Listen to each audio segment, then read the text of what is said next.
Շնորհակալություն, Փաստինֆո, ապա ազատություն։ Շնորհակալություն։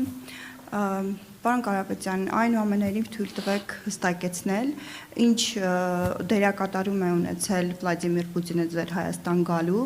եւ Հայաստանի քաղաքական դաշտում դերակատարում ստանձնելու վերաբերյալ եւ նաեւ ասում եք, որ Նիկոլ Փաշինյանին անգամ իր թիմում լուրջ չեն ընդունում, այդ դեպքում թույլ տվեք հարցնել, պարոն Կարապետյան, այդ դեպքում դուք ինչու եք մտել իր ձևավորած օրակարգի մեջ եւ ամեն կերպ փորձում տարանջատվել նախկիններից,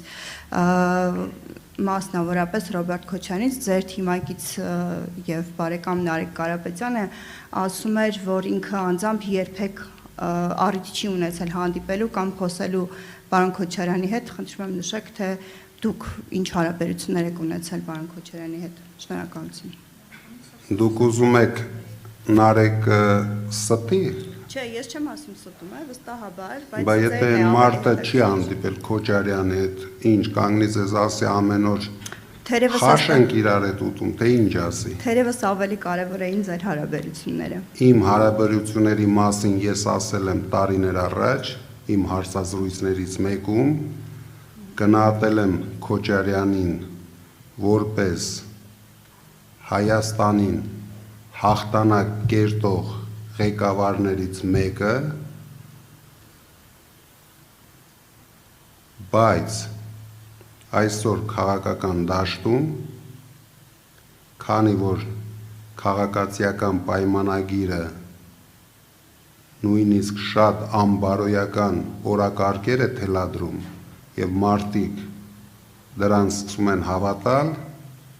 դուք գիտեք, չեմ ուզում կրկնվեմ այդ օրակարգերի մասին։ Մտավախությունն եք, որ ձեր վարկանիշը։ Ես մտավախություն ոչ մի բանից չունեմ։ Ես հայտարարում եմ, որ մենք գնում ենք բացարձակ հաղթանակի։ Ես ասում եմ, Քոչարյանը արել է շատ կոռեկտ հայտարարություն, որ ինքը սատարելու է առաջի տեղ օպոզիցիայից զբաղեցնող ուժին, այսինքն մեր ուժին։ Ես չգիտեմ էլ ինչ ասենք, որ մարդիկ հավատան, որ չկա ուրիշ գործարքներ, ստվերային գործարքների մենք չենք մասնակցում, կյանքում չենք մասնակցել։ Եվ Պուտինի հետ կապված եթե կարելի է։ Պուտինը, հիշում եմ, այսինքն ինչ եք դուք ուզում, Պուտինը ինձ կանչեց, ասավ, գիտես, շուտով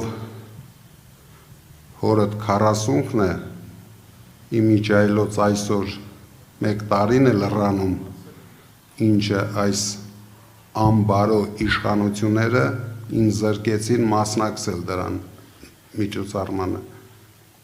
Կանչեց ինձ ասեց, դու կգնաս անպայման կմասնակցես հորդ 40-ի պատարագին,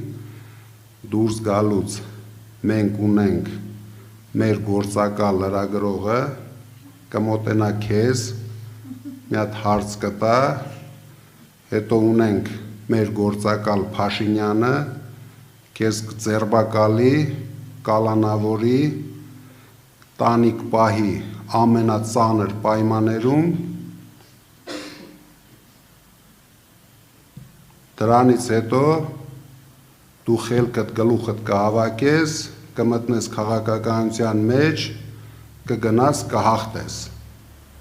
Եթե դուք այդպես եք պատկերացնում, ես ոչ մի մեկնաբանություն չունեմ։ Շնորհակալություն, ազատություն։